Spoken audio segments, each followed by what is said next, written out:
this is Heather Hoffman, and I'm playing with the June 2019 Kit of the Month from Unity today. I'm going to be doing some heat embossing and watercoloring. I'm using Distress, Tim Holtz Distress watercolor paper. I love this one because it's textured on one side and smooth on the other, and I like to use the smooth side when I'm using stamps, especially if I'm doing any heat embossing, but it also is nice and heavyweight, so it allows me to still use my watercolors, and it can handle the weight of the water and everything else.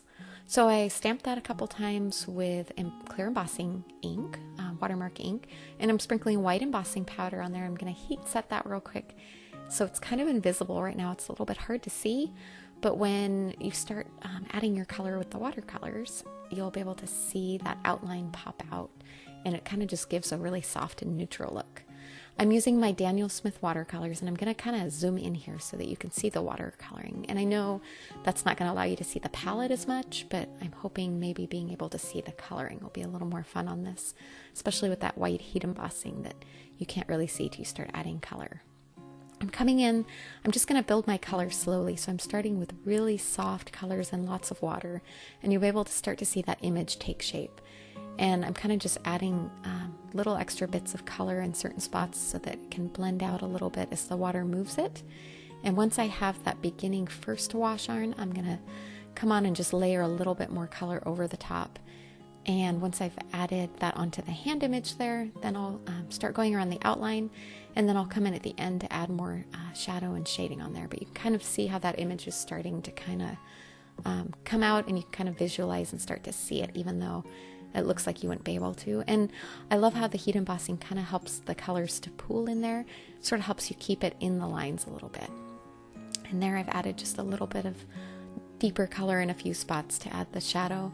Now I'm going to come along the bottom, and again I'm doing the same thing, coming in with really soft colors. That's a super pale green, and then I'm going to add a little darker and then blend it out with a little bit of water just to kind of smooth it out.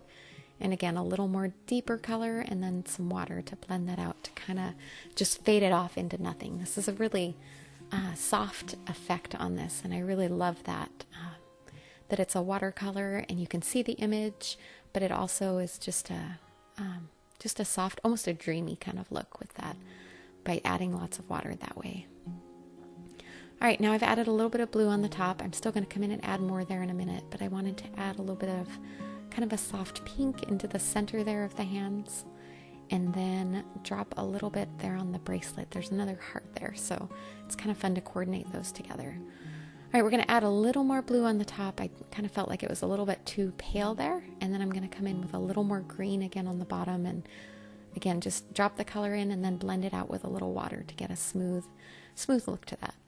And now that the hands have dried a little more, I'm also going to come in there and add again a little more depth.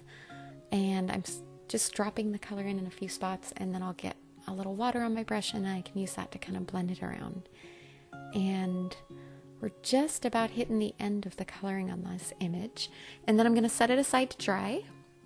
Once this is dried really thoroughly, I gave it a good bit of time to dry so that I could really make sure that I didn't have any moisture left on it. And then I'm going to come in with a sentiment that is also from the same Kit of the Month. And I'm going to use my Misty to help, again, line it up. I'm going to stamp it above and below. I'm using, again, my Misty to line it up, and then I'm using some pigment ink just in case there's any little bit of moisture in there. This won't run or bleed in the water. It's a waterproof ink, VersaFine Onyx Black, and I only need to stamp that on there once. Again, this is where that smooth side to that watercolor cardstock is really helpful as well. And then just for one more detail on here, I wanted to add a little more shine and dimension. So I'm adding a little bit of crystal glaze, which is very similar. You could also use glossy accents, or I suppose even Nuvo drops or glitter drops. But I'm just filling in that heart in the center, adding a good coat in there. That's the heat embossing is going to kind of help hold it in there, and a little tiny bit on the heart on that bracelet as well. And once that dries, that adds great gloss and shine and just a touch of interest and dimension to this card. Thanks so much for coming by today. I hope you enjoyed, and have a wonderful day.